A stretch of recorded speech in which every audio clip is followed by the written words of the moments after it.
had a professor once approach me after a class, and we were in the hallway, and they approached me and they said, Julia, I noticed you don't really contribute in class. You don't really raise your hand. You don't share anything, but I've read your papers and I know you have a lot to say. And it took me off guard because I wasn't expecting to be called out. I just thought I was showing up, doing what I had to do, receiving the information. And when they asked me that, I really had to think because I didn't know if I should say what I really felt. And what I really felt was, I'm not smart enough to be in this class.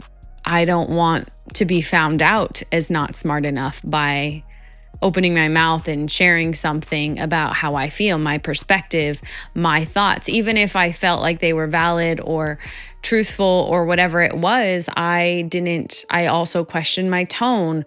Would they think I'm a certain kind of person because of the way I speak? I questioned everything from my tone to my thoughts to my experiences to being afraid that people were going to judge me for how I spoke. Maybe I'm going to get a little too passionate in front of these people and they're going to think I'm a little too crazy. I'm going to need to tone it down a little bit. I'm going to be a little too much. Just overwhelmingly an overthinker. If you've been there, you know what I'm talking about, where you shrink yourself, you silence yourself so that you don't have to be seen as yourself, or you shrink yourself, or you silence your voice so that you don't have to face what other people might feel about you, even though ain't nobody thinking about what I was saying or how I was saying it. It was just all built up in my head. And the kicker is I was so afraid I couldn't even speak in a graduate class, but I was already getting paid to speak professionally. So it doesn't matter what I was doing professionally because there was this personal thought that just kept circling and cycling in my mind, and it was holding me back in other areas. Academically, in the pursuits that I had, this fear was holding me back. And honestly, as a professional speaker, I was just speaking, but I was holding back too. I was afraid to say things in a certain tone because I didn't want people to think X, Y, and Z. So I was withholding parts of the passionate side of myself. So I was holding back academically, professionally, and personally. I was afraid that if somebody got too close and they knew who I had been in my past, if they knew the shameful parts of my story that I didn't want anybody to know, if they knew just mistakes I had made, things I had been through personally, traumas I had to go through, that they would think less of me or they wouldn't stay long enough to love me through some of the growth that I still needed to have. And that fear kept me withholding in relationships. The fear of what other people thought was holding me back academically, professionally, and personally. What fears might be holding you back today?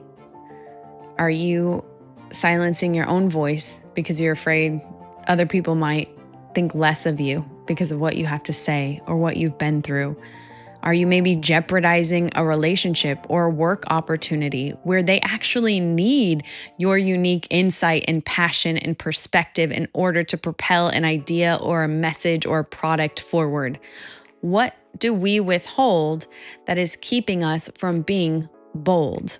If I'm honest, the only reason I pursued a doctorate degree was because I was encouraged by a friend of mine to do what they knew I wanted to do. They knew I loved to study the mind, but I felt too stupid. I didn't feel smart enough to study psychology. I'm like, that's for really smart people, not me. Don't you know where I'm from? Don't you know who I am? I am not someone who can get a PhD in psychology. That's not me, not going to happen. But when a friend of mine nudged me and said, but that's what you love, it helped me sit back a little bit and take the pressure off of, okay, well, if I love it, then I could just explore it for the sake of that. Maybe I don't finish, maybe it's not something I can achieve, but I want to put it in my life because it's something I love to learn about. And that was one little subtle emotional shift that helped me, is kind of relinquishing and surrendering an outcome attached to a goal I had and saying, how do I want to build my lifestyle? What are things I love and how can I make them a part of my lifestyle? How can I implement the things I love in my lifestyle? It could start with, I love to learn. So education and school became a part of my lifestyle. Whether I felt smart enough or not no longer was the main narrative. It was, what do I love and how can I put it in my lifestyle? And that went as far as friendships went. I love this person and that person. How can I include them in part of my life? I love doing this type of exercise, and I love this person. How can I make sure that they are a part of my life regardless of me being afraid of them leaving me? How can I focus more on what I want in my life as opposed to what I'm afraid won't happen or can't happen?